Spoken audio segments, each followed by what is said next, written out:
Greetings, cozy knights. Lower your swords and rest by the fire. Tonight, we journey through 120 things cut from Skyrim. The world of Skyrim that we know and love. The one we've wandered through for countless hours, exploring frozen peaks and ancient ruins, is actually just a fraction of what Bethesda originally envisioned. Buried deep within the game's files, hidden beneath layers of code and commented out scripts, lies another Skyrim, a ghost version of the game that never quite made it to release. The most substantial pieces of cut content are the settlements that never made it into the final game. Entire communities that were designed, populated, and then erased from the map like villages swallowed by the mists. The most famous of these is Heljarken, a village that was meant to surround the Nightgate Inn in the Pale. If you've ever visited that inn and thought it seemed oddly isolated, sitting alone on a major road where you'd expect more development, your instincts were correct. Heljarken was originally conceived as a proper settlement, with at least 4 houses, including a blacksmith's forge and an apothecary shop. The village would have given the Pale region more character, providing a stopping point for travelers between Dawnstar and Whiterun that felt lived in rather than desolate. Based on the files, at least 6 NPCs were associated with this location, though details are fragmentary. There are references to an apothecary shop owner who would have given you a quest to gather tundra cotton to create frostbite ointment for the local farmers, though internal leftovers suggest this might have been an NPC named Trailus or Fatendus. The quest structure still exists in the files, though it can never be started in the vanilla game. What's particularly interesting is that Heljarken wasn't just quietly removed, it was actively commented out of the game's code. If you dig through the Civil War scripts, you'll find entries for Heljarken marked with notes that read "obsolete, cut from game," as if the developers wanted to make absolutely certain no one would accidentally reactivate it. Yet traces remain throughout the game. General Tullius, Ulfric Stormcloak, and even Arngeir all have unused dialogue lines that mention Heljarken as a potential site of massacre during the season-unending peace conference. These lines were recorded, processed, and left in the game files even though there's no way to trigger them without console commands. The courier system also references Heljarken, with horse markers set up for Stormcloak messengers who would have ridden to the village during the Civil War quests. Even the carriage system has code referencing Heljarken as a potential destination, suggesting it would have been a fast travel point, just like the other major settlements. The Nightgate Inn itself holds a subtle reminder of its lost village. During the Dark Brotherhood quest, Recipe for Disaster, if the gourmet is spoken to outside of the inn, he refers to the location as a village, which has been interpreted as leftover dialogue from when Nightgate Inn was part of the Heljarken settlement. Perhaps most poignantly, if you install mods that restore Heljarken, the village fits naturally into the surrounding landscape, suggesting it would have served as a waypoint during travel between the major settlements.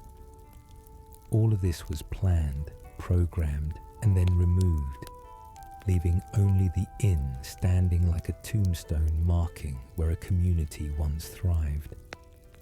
Granite Hill shares a similarly ghostly existence, though it might be even more thoroughly erased than Heljarken.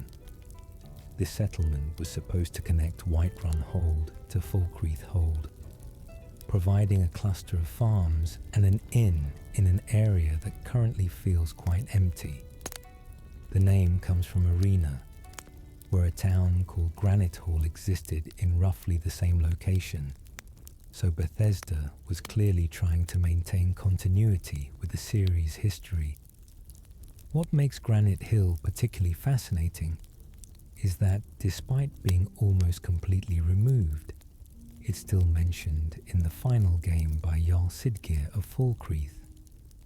In a conversation with his steward Nenya, he casually references Granite Hill as if it still exists, an oversight so glaring that it's remarkable Bethesda let it slip through.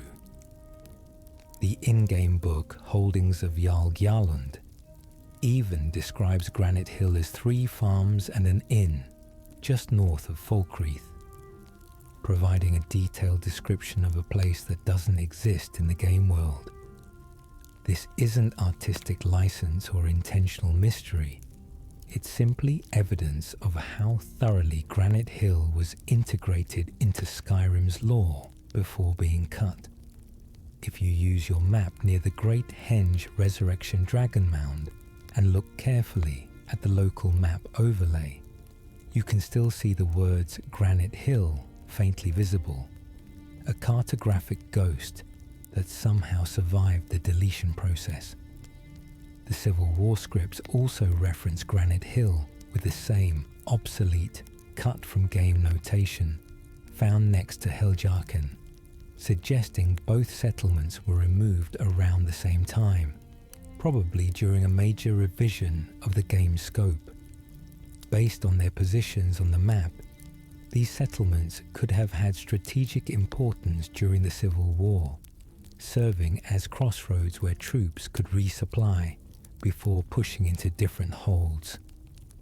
The removal of these 2 settlements significantly changed the feel of Skyrim's world, making the wilderness feel more untamed, but also less populated, transforming what was meant to be a land dotted with small communities into one where major cities are separated by vast stretches of emptiness, punctuated only by the occasional lonely mill or farm. Beyond the completely removed settlements, several existing locations were originally much more developed than what we see in the final game. Stone Hills, that small mining operation near Morthal, was supposed to be a proper village with at least 3 additional houses and several more NPCs. The current residents even carry keys labelled Key to Longhouse, which opens absolutely nothing in the vanilla game, because the Longhouse, where miners would have bunked together, was removed during development.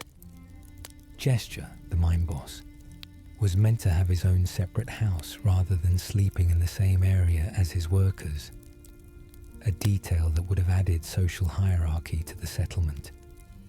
Among the cut NPCs for Stone Hills was Argi Farseer, who happens to be the sister of Jarl Idgrod Ravencrone of Morthal, a family connection that would have added political depth to what is now just a simple mining camp. Another cut resident appears in the files as Aluk, with a Breton name, though most of his dialogue and quest connections were removed before they were fully implemented. The fact that these NPCs were created with unique names, relationships, and inventory suggests they weren't just placeholder content, but fully realized characters who were removed for reasons lost to time. Similarly, Iron Tree Mill in Harfingr was supposed to be a functional lumber operation run by 2 brothers, Trilf and Styrod, along with a couple of guards to protect the remote location. The mill exists as location data in the files, but never made it into the game world, likely because its original placement was too close to Ironback Hideout, which would have resulted in the workers being constantly attacked by bandits. When modders restore this content, they usually relocate the mill to a safer spot near Shadowgreen Cavern. But in the original design, it seems Bethesda wanted to create tension between workers trying to make an honest living, and the dangers of Skyrim's wilderness pressing in on all sides. Another fascinating settlement that exists in a liminal state is Old Roldan, which appears in the final game, but only as an inn, when it was clearly meant to be much more. The inn itself was originally called the Hanged Man Inn, a much darker name that would have fit well with the ghost quest that takes place there. References in the game file suggest Old Roldan was supposed to have multiple buildings and residents, transforming it from a single inn stop into a small town with its own character and economy. There's even evidence of a cut quest called Freeform Old Roldan A, which would have preceded the ghost encounter we experience in the final game. The quest might have involved the innkeeper Idis's missing husband, though this is speculation based on fragments of dialogue that seem oddly spliced together. What we do know is that Old Roldan has historical significance in Elder Scrolls lore, mentioned as far back as the Pocket Guide to the Empire that shipped with Redguard in 1998. So Bethesda clearly intended it to be more prominent than a single building. Even more intriguing is unused dialogue, where the ghost of Tiber Septim would have asked about someone named Kulakain, rather than Yalti.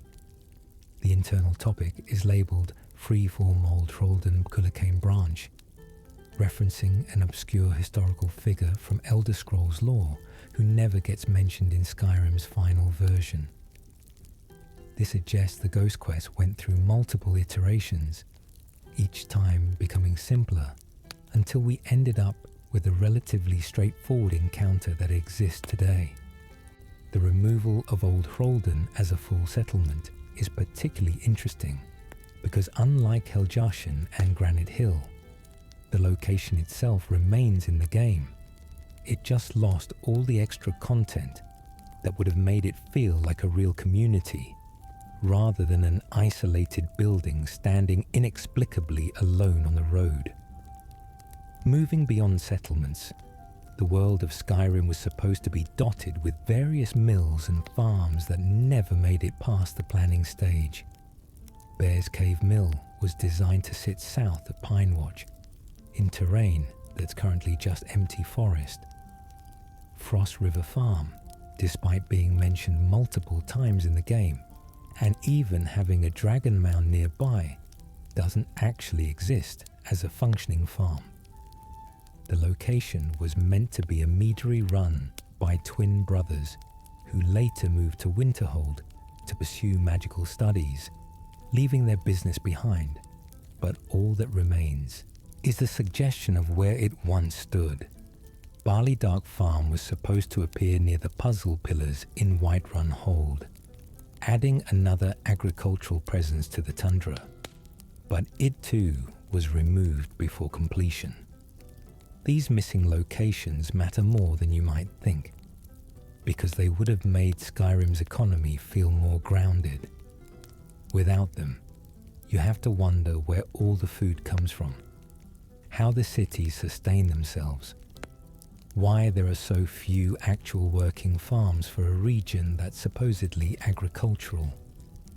The original design clearly included more of these practical, everyday locations that would have made the world feel lived in, rather than just a series of dungeons and cities connected by pretty but empty wilderness.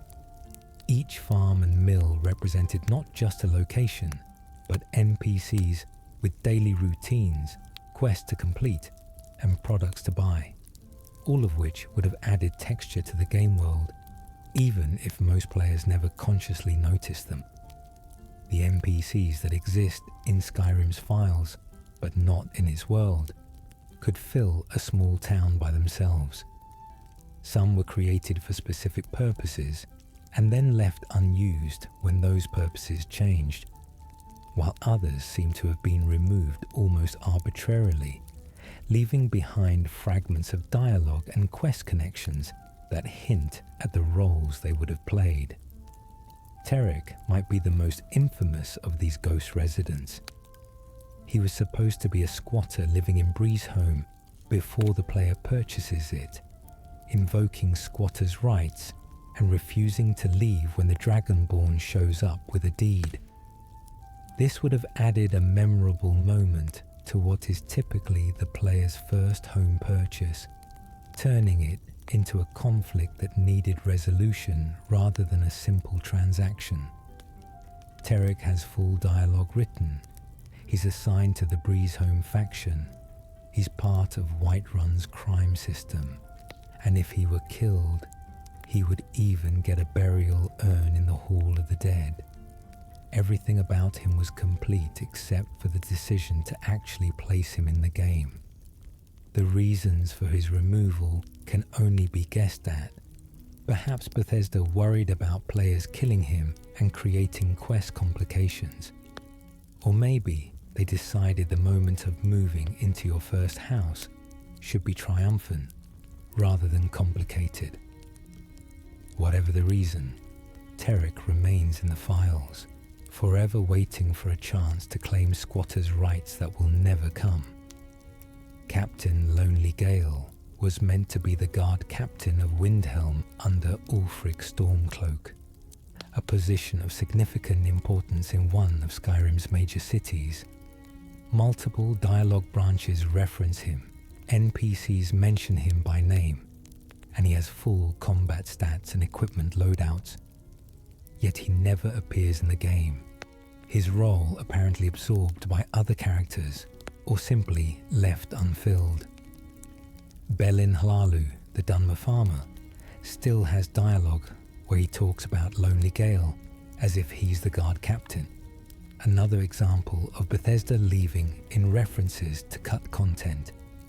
What makes this particularly strange is that guard captains exist for other cities, so it's not like Bethesda decided the concept didn't work. Something specific about Lonely Gale must have caused problems, though exactly what remains unclear. His full title would have been Captain Lonely Gale, and his presence would have added another layer to Windhelm's complex political situation. It's possible his character created narrative complications in the Civil War questline, or perhaps he was simply one NPC too many in a city that was already struggling with performance issues. Regardless, his absence leaves a strange gap in Windhelm's power structure, a missing piece that most players never notice, but which becomes obvious once you know to look for it. Uglaz, the Orc Huntress, represents an entire questline that was cut from the game. She was supposed to be the solution to a matchmaking quest at Nazulbur, where the player would help Chief Malhulak find a wife. Uglaz has extensive dialogue recorded. The orcs at Nazulbur have unique lines commenting on her arrival and discussing her presence. And there's even a custom hut created for her that exists in the game files. The quest seems to have been fairly far along in development before being cut, which makes its removal even more puzzling. Finding a wife for an orc chieftain would have been a memorable quest, adding personal drama to a stronghold that currently feels somewhat static. The extensive finished content suggests it was cut very late in development, though the exact reasons remain a matter of speculation. Possibly during final testing when Bethesda was working to stabilize the game for release, or perhaps the quest had unforeseen complications with other systems. Uglaz remains one of the most complete, unused NPCs in the entire game, a character who was nearly part of Skyrim's world, but who got left behind at the final stage. The list of unused NPCs continues with characters like Mural, a mage who was supposed to appear at the end of Labyrinthian alongside Estormo, making that encounter more challenging and providing additional context for the magical research happening there. Borvir and Rundi, twin brothers who were meant to run Frost River Farm and offer delivery quests for their meadery, instead appear in the game only as corpses, their entrepreneurial dreams literally dead before they began. There are multiple unused Sarthal miners who were supposed to appear during the College of Winterhold questline, giving that excavation site more life and activity. Castor the Puzzle Maker, who appears as a corpse in some unused content, was actually supposed to be found in Damphall Mine, though his placement changed during development. Heerbane Sorenshield, an Imperial soldier who was meant to have a connection to Kilcreath ruins, exists with unique enchanted equipment, including a sword called Heerbane's Courage and a shield named Heerbane's Fortress, both of which can only be found in test cells. The existence of these named enchanted items suggests he was meant to be a significant character, possibly a mini-boss or the subject of a quest, but he never made it out of development. Then there's the mysterious Wayward Pass Ghost, a spectral figure in steel plate armor who was supposed to haunt that location but never appears in the final game. Each of these characters represents someone's creative work, a writer who crafted their personality, a voice actor who brought them to life, an artist who designed their appearance, all contributing to characters who would never be seen by the vast majority of players. Some NPCs were cut for more obvious reasons. There are 2 unused headsman NPCs who were created for a removed world interaction, where travelling executioners would have appeared randomly, presumably to execute criminals or create moments of dark drama on Skyrim's roads. Multiple hunter NPCs were created for the Daedric quest, Ill Met by Moonlight, including someone named Thiolod, who was fully equipped and given dialogue, but who never makes it into the final version of the quest. The East Empire Company warehouse in Solitude was populated with generic workers in the final game, but originally these NPCs had proper names and identities, giving the trading company more personality and making it feel like a real organization rather than just a quest location. All of these names still exist in the game files, waiting patiently for someone to reassign them. There's even an unused character named Henrik, who was meant to be a corpse in The Wolf Queen Awakened, though what role he would have played in that already spooky quest is unclear from the remaining fragments. What all these unused NPCs share is a kind of melancholy existence. They're complete or nearly complete characters who simply never got their moment to exist in Skyrim's world. They're like actors who learned their lines, showed up to set in full costume, and then were told the scene was cut from the final film.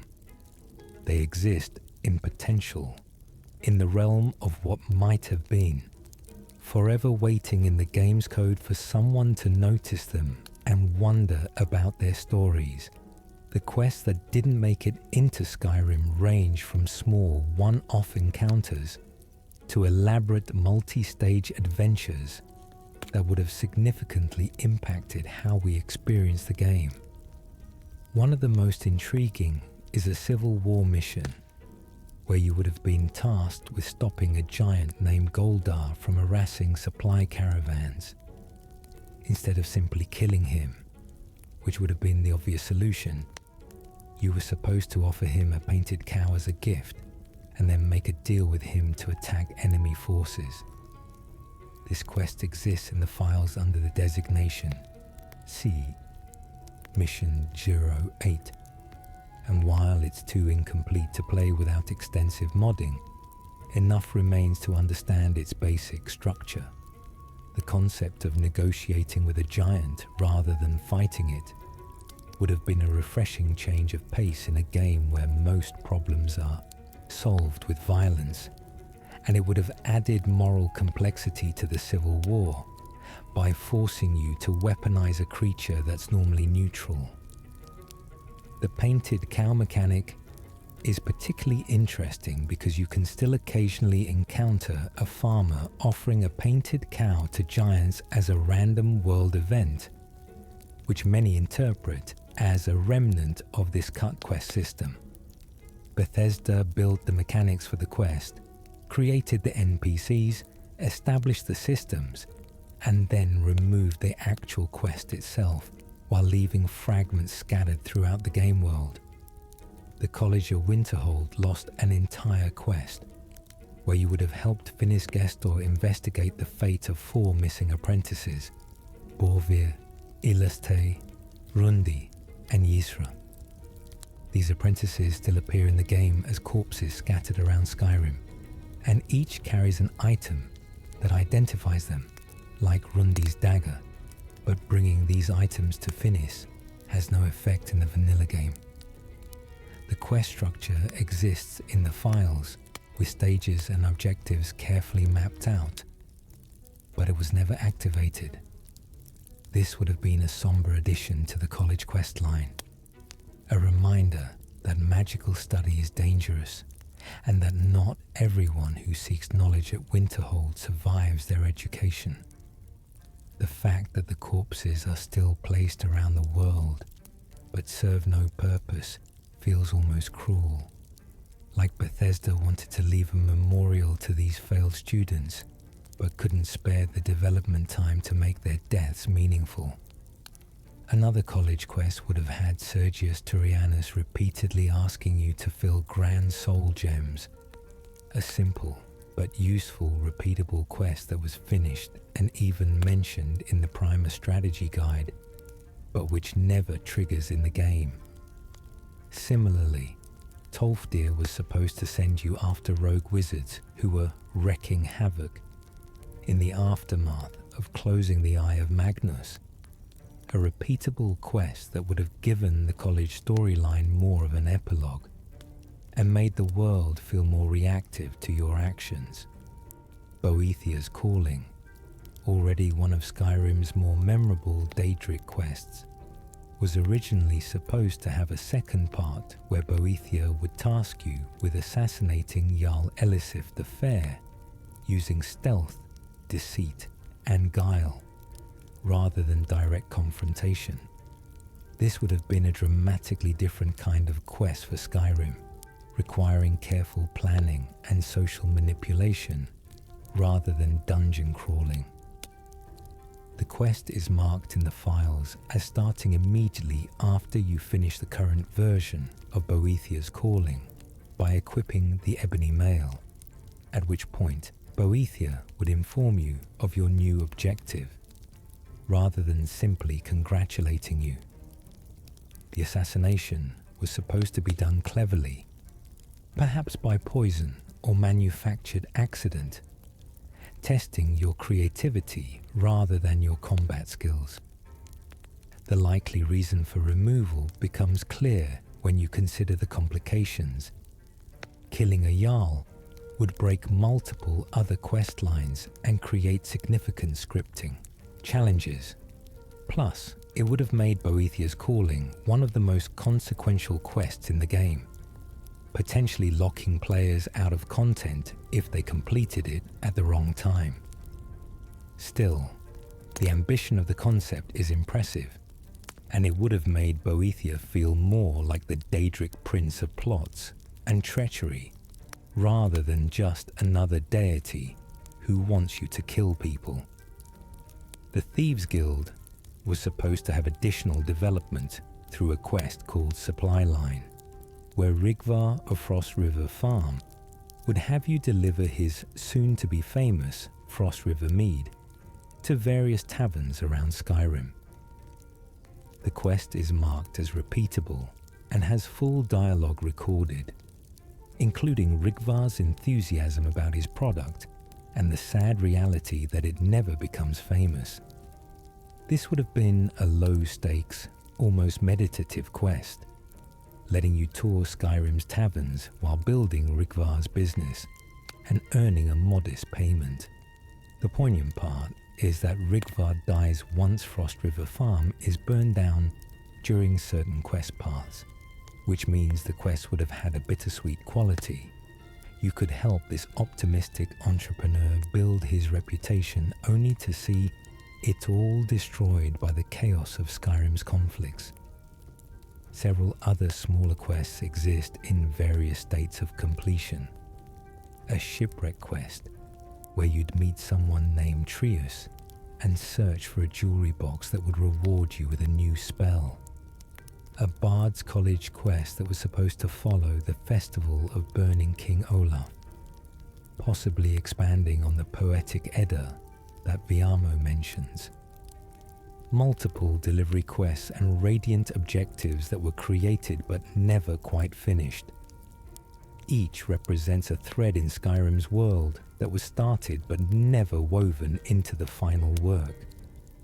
The game's unused locations and dungeons reveal interesting directions Bethesda considered before settling on the final map. Hoarfrost Grotto, a small ice cave dungeon filled with ice wraiths and a frost atronach, exists completely finished, but is simply never loaded into the game world. It was apparently meant to be used for the companion's quest, Rescue Mission, providing another location where kidnapped NPCs could be held, though the reasons for disabling it remain unclear. The dungeon is finished enough that modders can activate it with minimal work, suggesting it was cut relatively late in development, possibly because the companion's questline already had sufficient location variety. The Pit, Windhelm's Cut Arena, is more ambitious and also more fragmentary.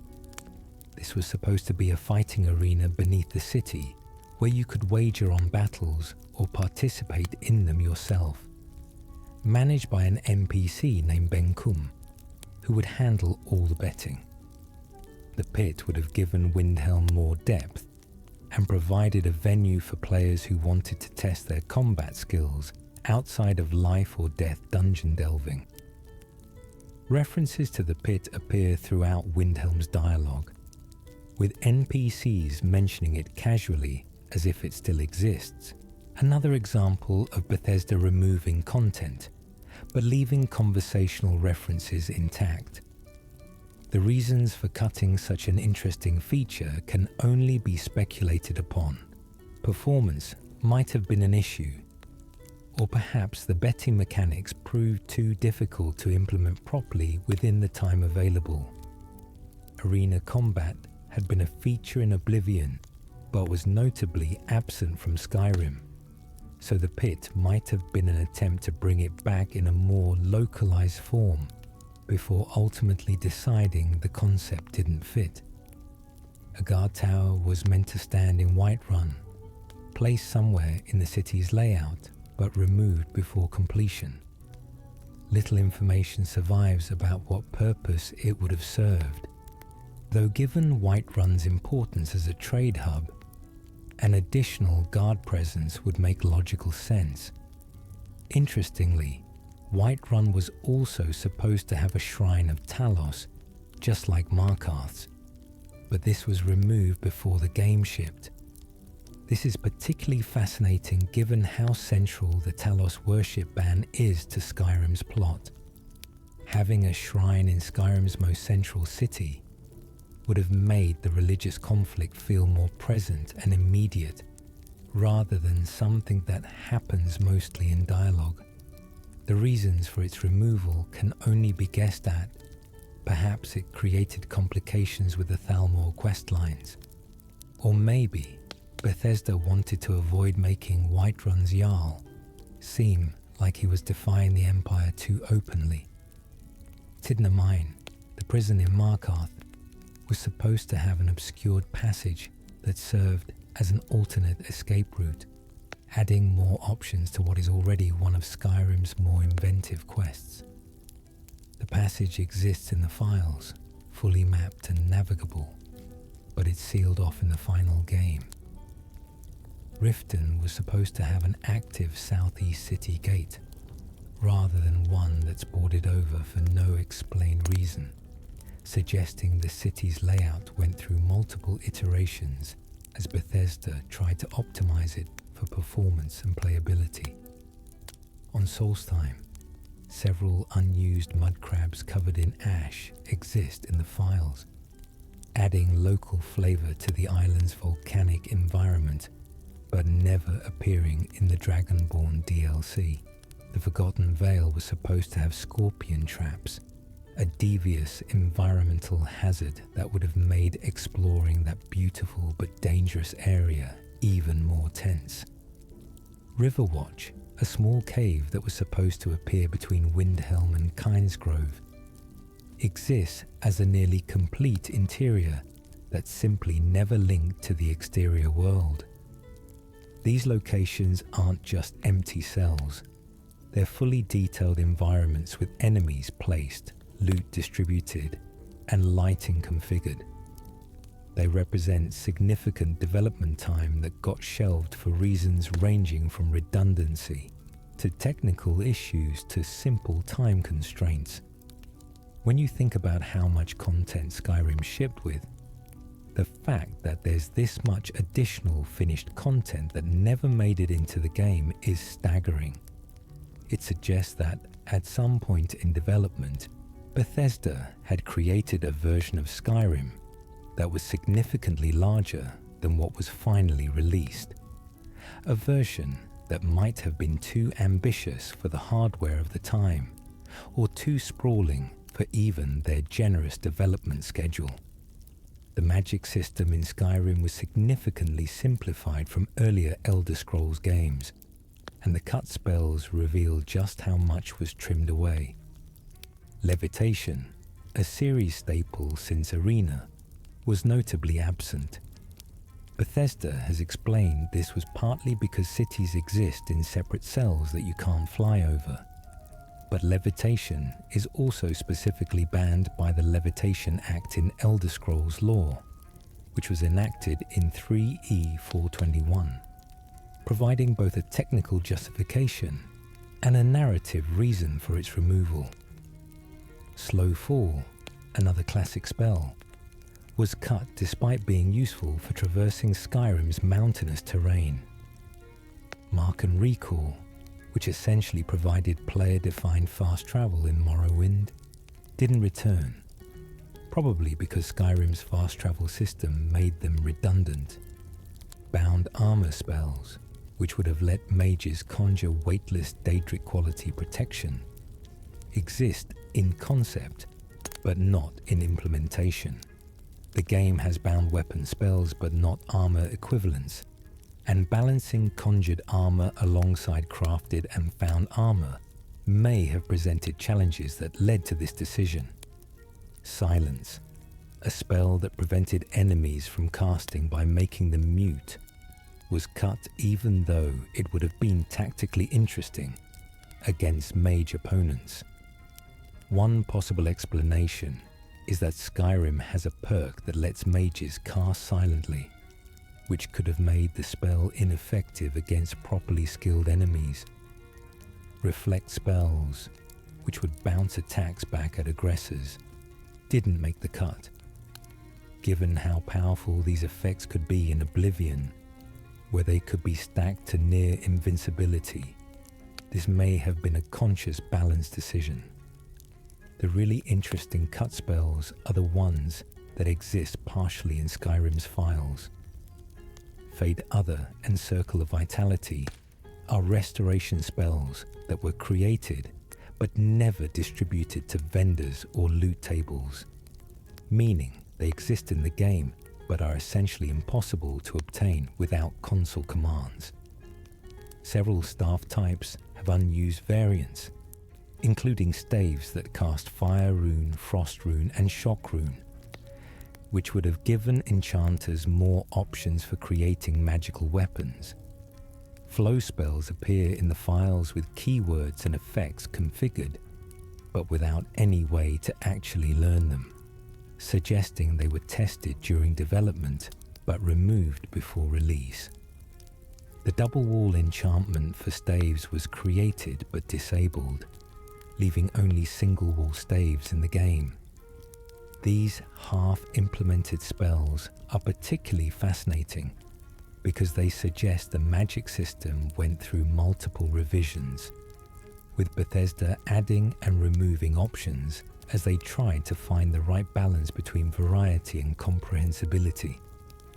Skyrim's magic is often criticized for being less diverse than Morrowind's or Oblivion's, and these cut spells show that Bethesda experimented with more options before ultimately deciding to streamline.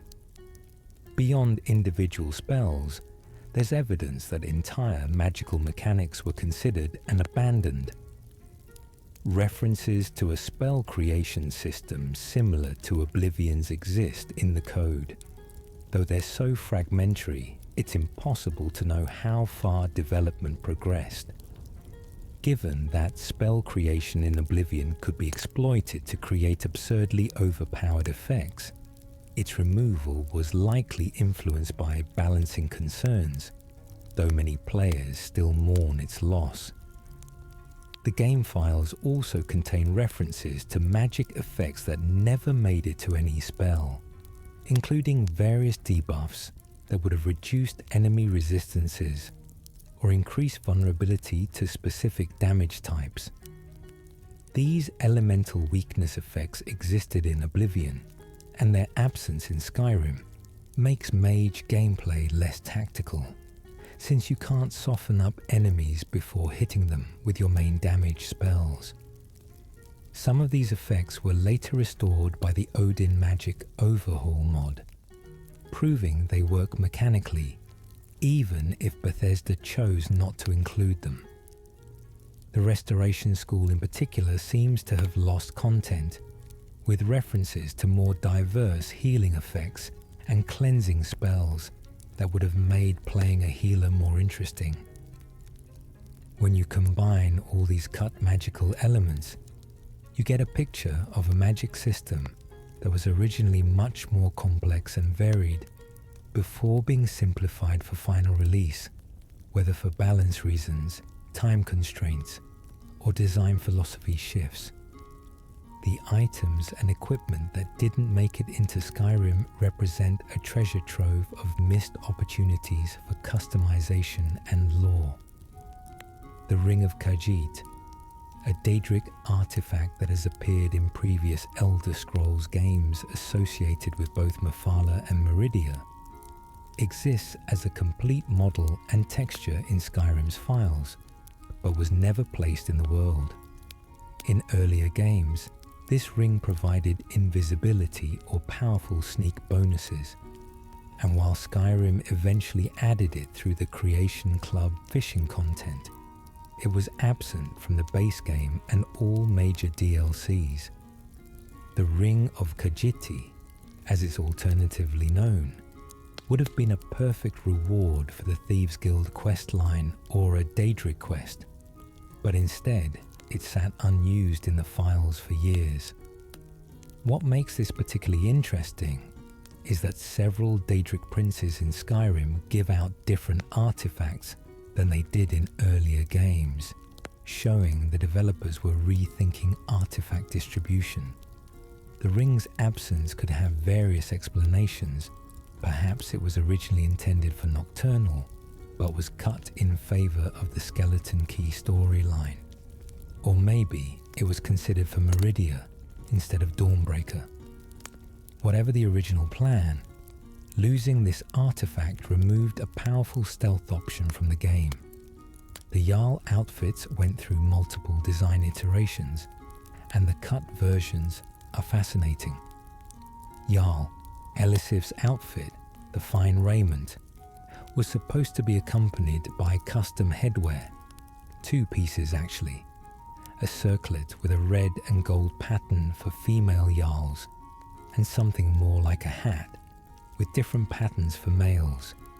These exist as complete models with textures, but were never assigned to any NPCs.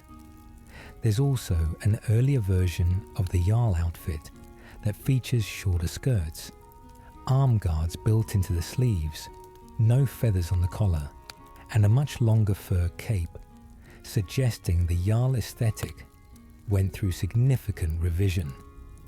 Some Jarls were supposed to wear gloves that match their outfits, gloves that exist in the files but are never actually equipped.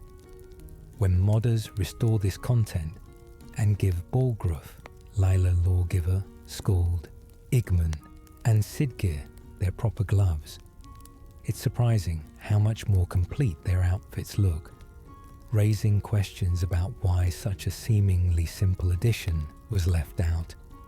The Executioner's outfit also has unused variants, with female Executioner armor meshes that exist separately from the male versions, but which are never seen, because there are no female Executioners in vanilla Skyrim. This suggests that at some point, Bethesda considered more diversity among the NPCs performing executions, though whether there was a specific female executioner character who got cut, or if these were simply created as options, remains unclear. Weapon-wise, there are several unique items that exist only in test cells or as unused inventory. Hairbane's Courage and Hairbane's Fortress, the enchanted elven sword and shield mentioned earlier, are fully functional items with unique enchantments. They're high quality enough that their unused state seems noteworthy, and they may have been tied to content that got cut rather than being simple test items. Similarly, there's an unused iron staff model that appears to be a placeholder or early design test, nicknamed Temperan Staff, in the files, which shows how Bethesda iterated on the visual design of magical weapons. The Helgen prison key exists in the files and would have let players open certain cells during the opening sequence without having to pick the locks, adding a small convenience that was removed for unknown reasons. The Werewolf Cage key was meant to unlock a point of interest involving a caged werewolf in the Whiterun tundra, an encounter that exists in some forms, but which is partially disabled in the vanilla game. Various confiscated goods keys appear unused, including one specifically for the chests at Riften's watchtowers that are literally labelled confiscated goods, but which have no key in the normal game.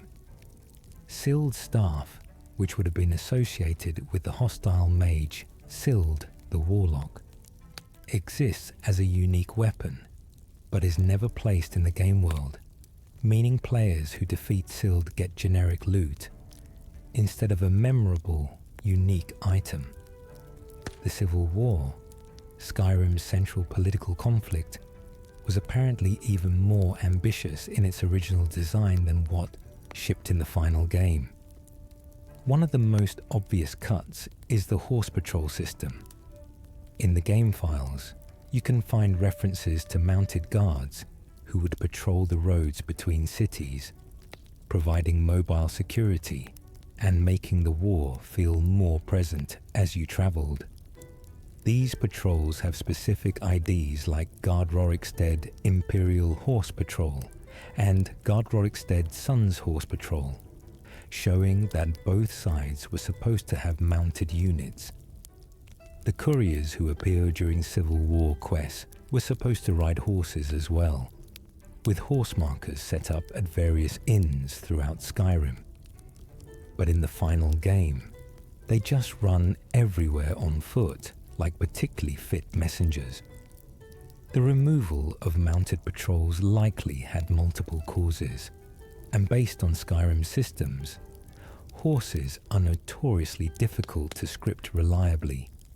Pathfinding for mounted NPCs is complex, and having random horse-mounted guards appearing could cause performance issues, or create situations where players accidentally attacked essential NPCs.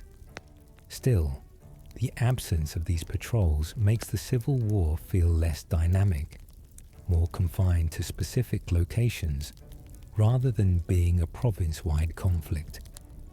The battle system appears to have been designed with more sophistication in mind. References in the script suggest that battles could potentially be lost, not just one, which would have forced you to retreat and try again later. This would have made the military campaign feel more realistic and challenging, though it also would likely have frustrated players who expected more linear quest progression. The Civil War map in the war rooms was supposed to update more frequently, with flags being placed and removed to show territorial control, and various scripts reference locations that never appear in the final war, like Heljarken and Granite Hill, which we've already discussed. Some Civil War officers were supposed to lose their essential status after certain quests, allowing for more consequences and giving players choices about who lives and dies. But this was disabled, likely because it created too many branching paths that needed testing and debugging. The Civil War legates and commanders who appear at camps are marked as essential in the final game, even though code exists to make them mortal under certain conditions, suggesting this decision was made relatively late in development to minimize quest-breaking scenarios.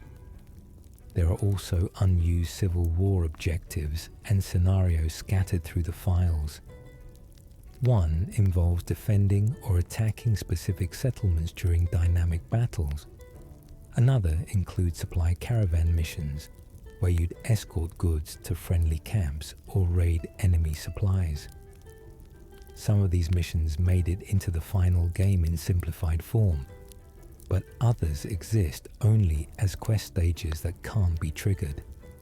The Civil War is perhaps the area of Skyrim that feels most obviously unfinished, with a main quest line that works, but which lacks the depth and reactivity that the game files suggest was originally planned. When you combine the cut settlements, remove patrol system, unimplemented battle mechanics, and unused quest stages, you get a picture of a civil war that was supposed to be a living, breathing conflict that could go multiple ways, rather than the more scripted experience that ended up in the game. This isn't a criticism of what we got, which is still impressive, but rather an observation that Bethesda aimed even higher before reality and deadlines intervened. The dialogue and interactions that were recorded but never implemented offer glimpses into character relationships and world building that didn't survive to release. Some of this is substantial, like entire conversation trees, while other pieces are just single lines that hint at cut content. Rogvir's Execution in Solitude has unused dialogue that modders have discovered, which when restored, gives other NPCs more reactions and makes the whole event feel weightier. The opening scene at Helgen apparently had additional conversation options and reactions that were disabled, possibly because they created branching paths that proved challenging to manage during what's supposed to be a tightly controlled tutorial sequence. Numerous NPCs have greetings and farewells that never trigger because the conditions for them are too specific or were tied to cut quests. For example, several College of Winterhall students have dialogue about the missing apprentices that leads nowhere in the vanilla game, and various townspeople have lines about settlements that don't exist. Grelka, the merchant in Riften, was supposed to visit Shore Stone on weekends and interact with the residents there, including Odfell, Grogmar and Filnjar, all of whom have unique dialogue for these encounters. This simple addition would have made both locations feel more connected and given Grelka more personality beyond being a merchant you occasionally trade with. Nura Snowshod in Riften has dialogue that only plays if the Imperials take over the city, expressing her thoughts about the change in leadership, but her AI packages don't always trigger correctly, meaning players can miss this reactivity.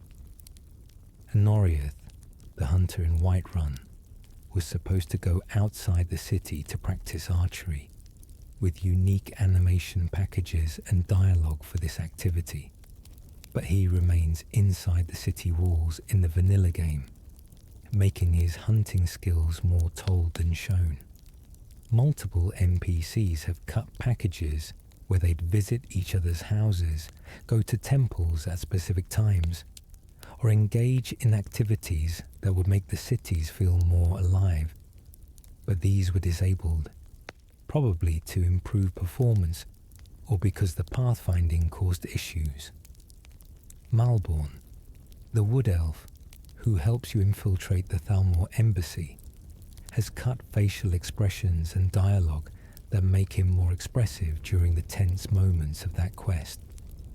His original face was slightly different too, and modders have restored the cut version to give him more personality.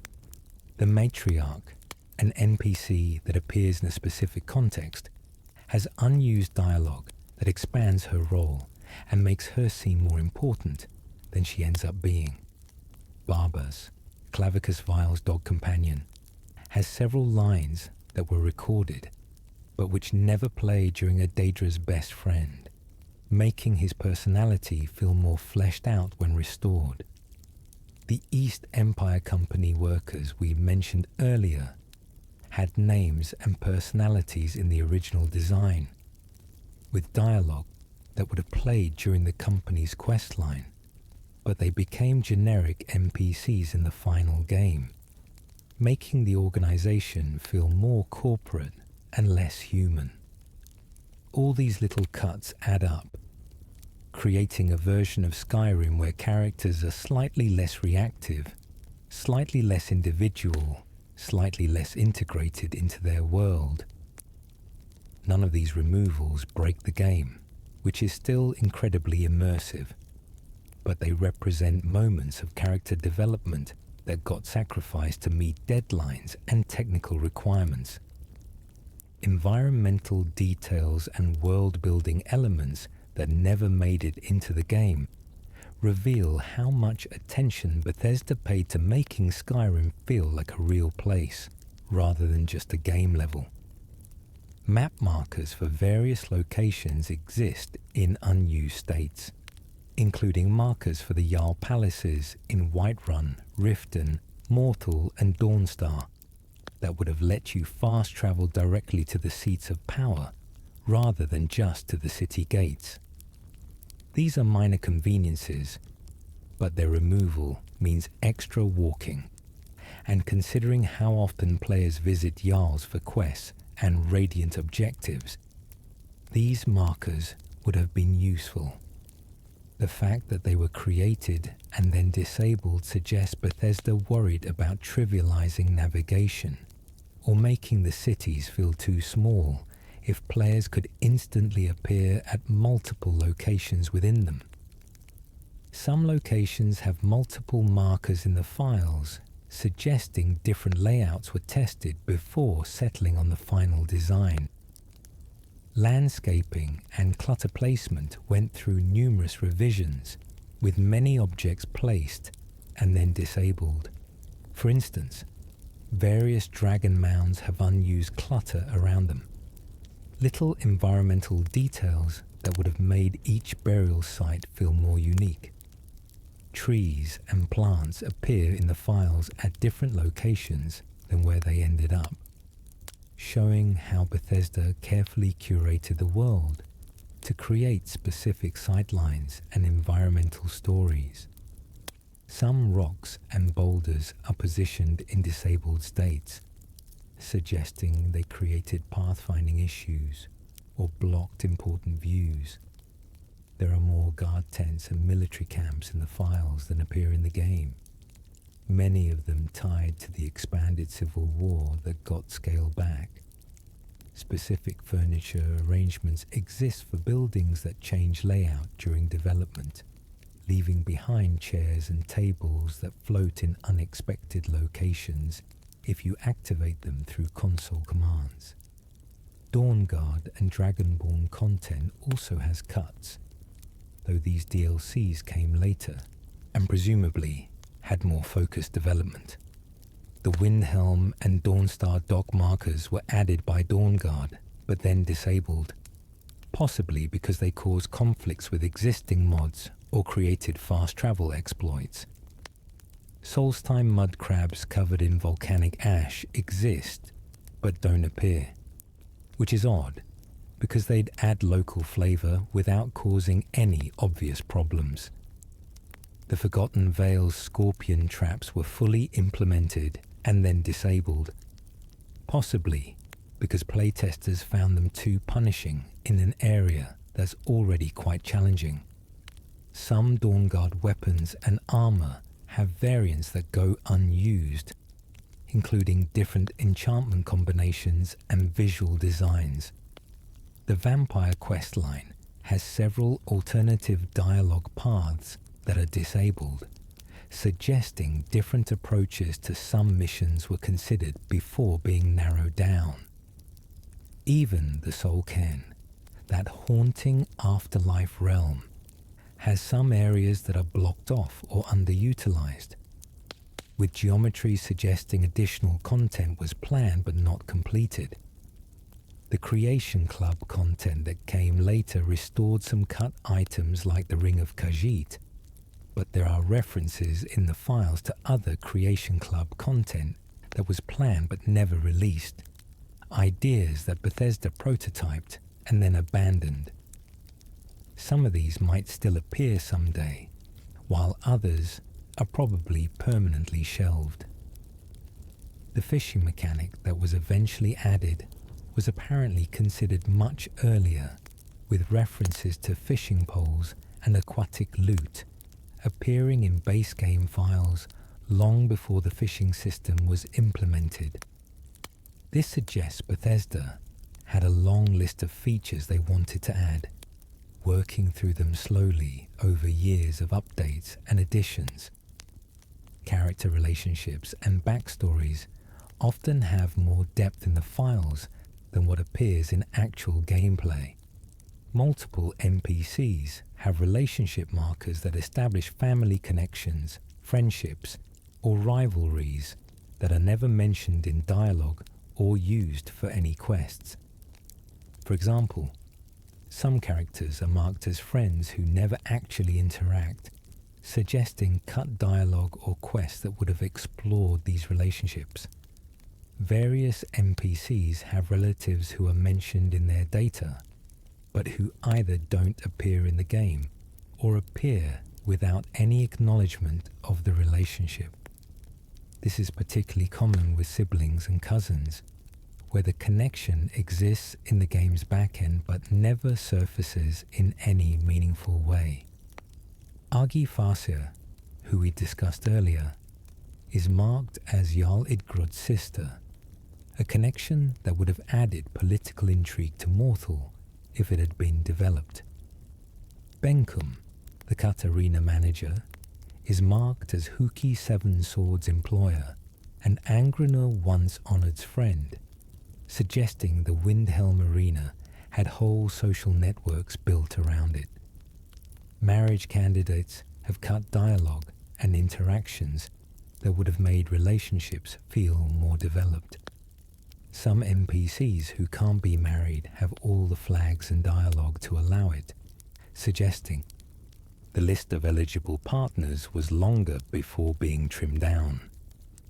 Certain adopted children have more extensive dialogue trees that go unused, including conversations about their past and reactions to different homes.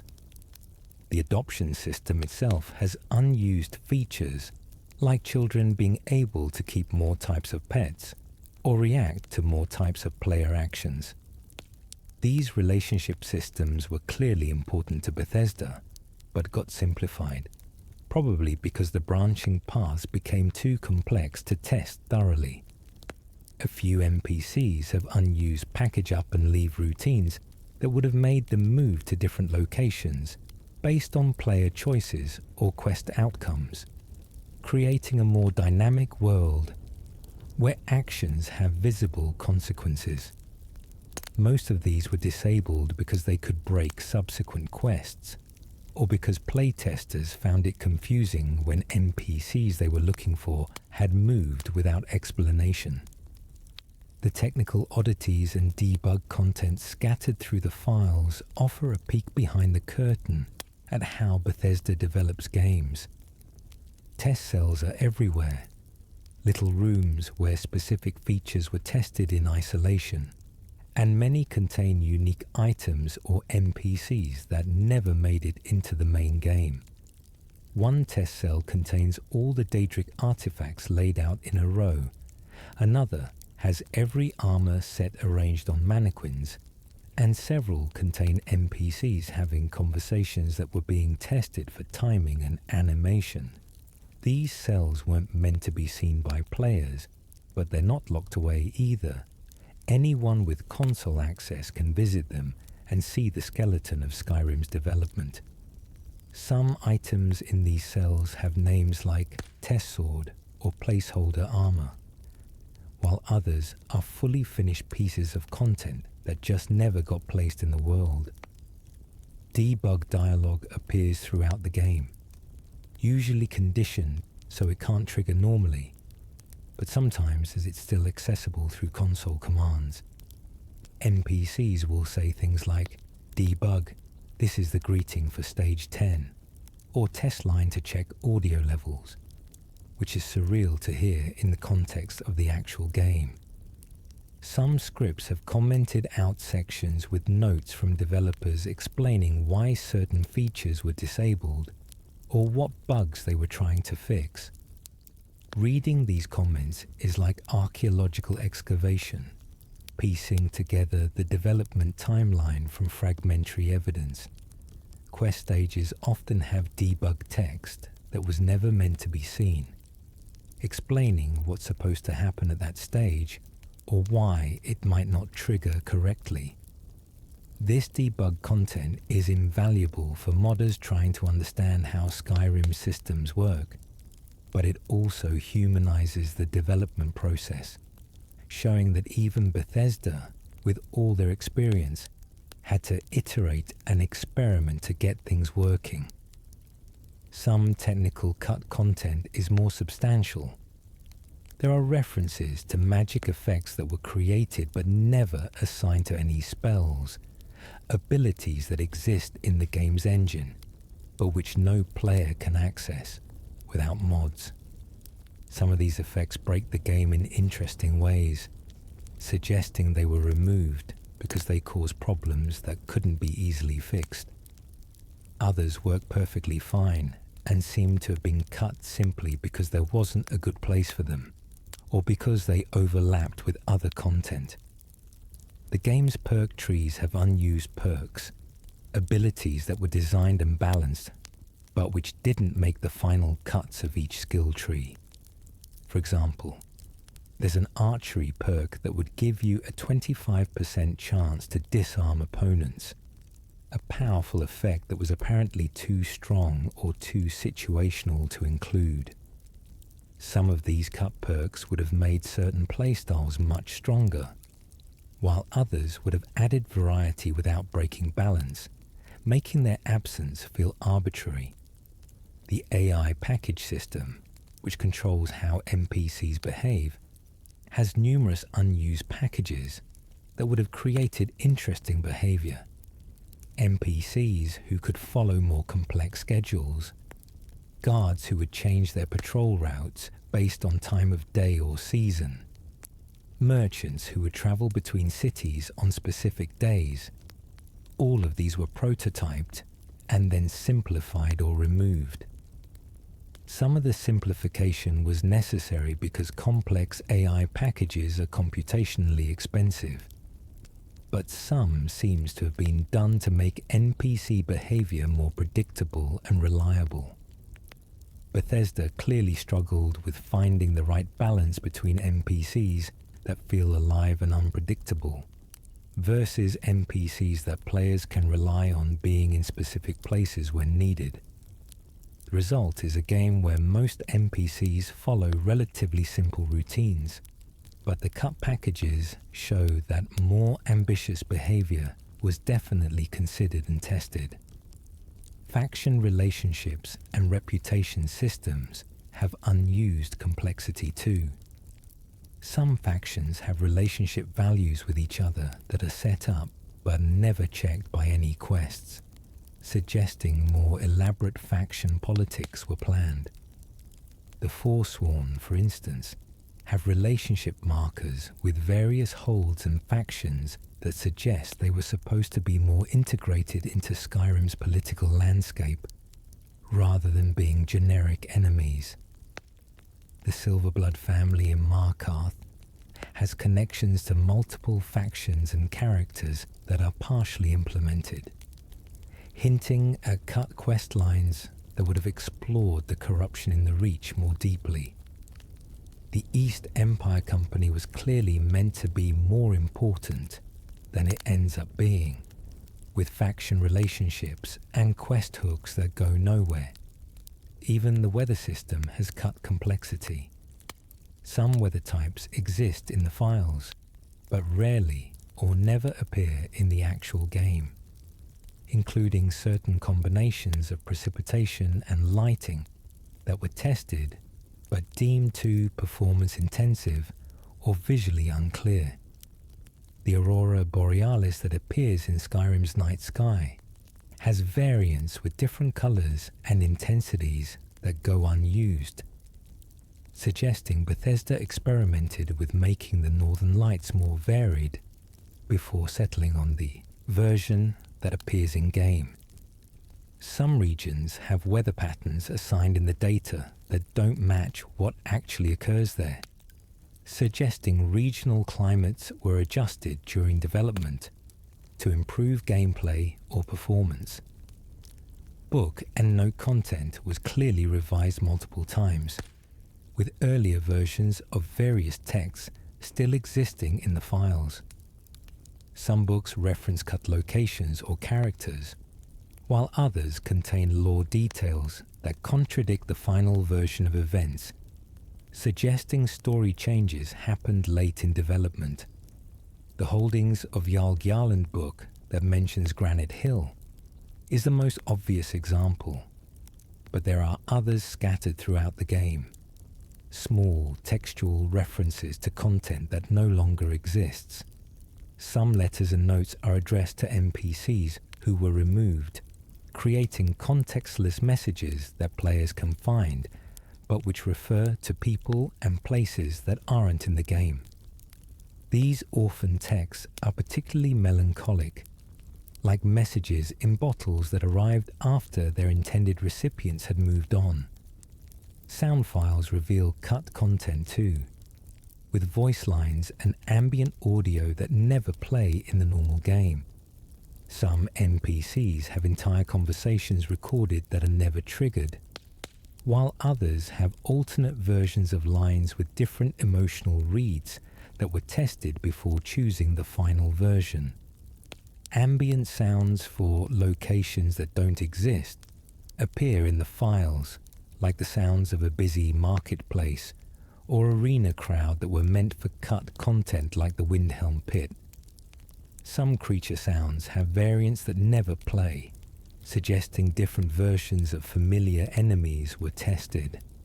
The music system has unused tracks and alternate mixes, some of which are dramatically different from what appears in the final game, showing how Jeremy Soul's score evolved during development. Animation data contains references to actions that aren't in the final game.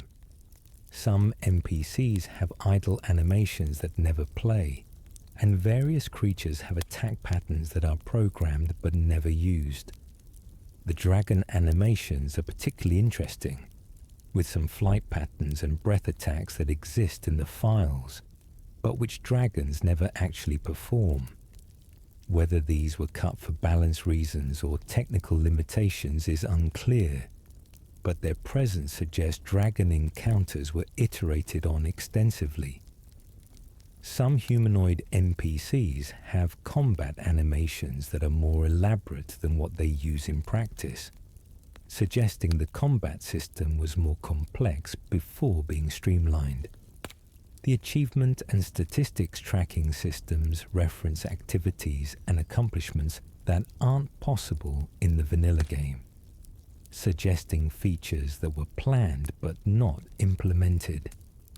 Some of these are obvious, tracking things like Civil War battles won or unique locations discovered that would have provided gameplay goals. Others are more cryptic, referencing activities that don't obviously correspond to anything in the final game. These unused achievement concepts reveal what kinds of gameplay Bethesda wanted to encourage or reward, even if they ultimately decided against formalizing those goals through the achievement system. Radiant quest systems have layers of unused complexity, with more variance and conditions than actually appear in practice. The Radiant Story Manager was clearly designed to be more sophisticated than it ended up being, capable of generating more diverse and responsive quests than what players typically experience. Some of this complexity was disabled because it created confusion, or because the quest generation algorithm would sometimes produce impossible or frustrating objectives. But the unused portions show that Bethesda experimented with Radiant quests that would respond more dynamically to your character's build, faction memberships, and previous choices. The simplified version that shipped is more reliable but less personalized, a classic development trade-off between ambition and polish. The game's difficulty and balance systems have unused modifiers and scaling options that were tested during development. Some enemy types have alternate stat arrays that were balanced for different difficulty curves, and various items have enchantment values that were adjusted multiple times before settling on the final numbers. The leveling system itself has remnants of alternative approaches, with some skills having progression tables that differ from what's actually used. These balance tweaks are subtle, but reveal the enormous amount of iteration that goes into making an RPG feel properly challenging without being punishing. Every number in Skyrim was likely adjusted dozens of times based on playtesting feedback, and the unused values show paths not taken in that balancing act. As we drift toward the end of this exploration through Skyrim's unused content, it's worth reflecting on what all of this means. These 120 pieces of cut content, from entire settlements to individual voice lines, represent thousands of hours of work by talented developers, writers, artists, and designers. Each one was created with intention, tested with care, and then removed for reasons ranging from technical necessity to creative disagreement to simple time constraints. The fact that so much of it remains in the files, accessible to modders and curious players, is both a blessing and a melancholy reminder of how game development works. It's a process of constant addition and subtraction, of building more than you need, and then cutting away until what remains is sustainable, shippable, and stable. Skyrim could have been larger, more complex, more varied, but it also might have been buggier, less focused, and harder to finish. The cuts that Bethesda made shaped the game we know, for better and worse, and exploring what might have been helps us appreciate both what we got and what was sacrificed to get it. For modders, this cut content is a treasure trove, providing pre-made assets and systems that can be restored with varying amounts of work. The restoration projects we've referenced throughout, cutting room floor, Skyrim Recut, various individual restoration mods, all draw on this pool of unused content to expand the game in directions that feel consistent with Bethesda's original vision. These mods don't add entirely new content, so much as they resurrect content that was always there, waiting in the files like seeds, waiting for the right conditions to grow. When you play Skyrim with comprehensive restoration mods installed, you're experiencing something closer to the original ambition, even if it's not exactly what Bethesda would have shipped if they'd had unlimited time and resources. You're playing a version of Skyrim that exists in the space between vision and reality, between what was planned and what was practical. What's particularly beautiful about Skyrim's cut content is how much of it enhances the game without fundamentally changing it. Adding Helgershen or Granite Hill back doesn't break any quests or contradict any established lore. It just makes the world feel more complete. Restoring unused NPCs gives more personality to locations that feel slightly empty in vanilla. Activating cut quests adds variety without overwhelming the existing storylines. This suggests that most of the cuts weren't made because the content was bad, but because it was one bridge too far given the constraints of development.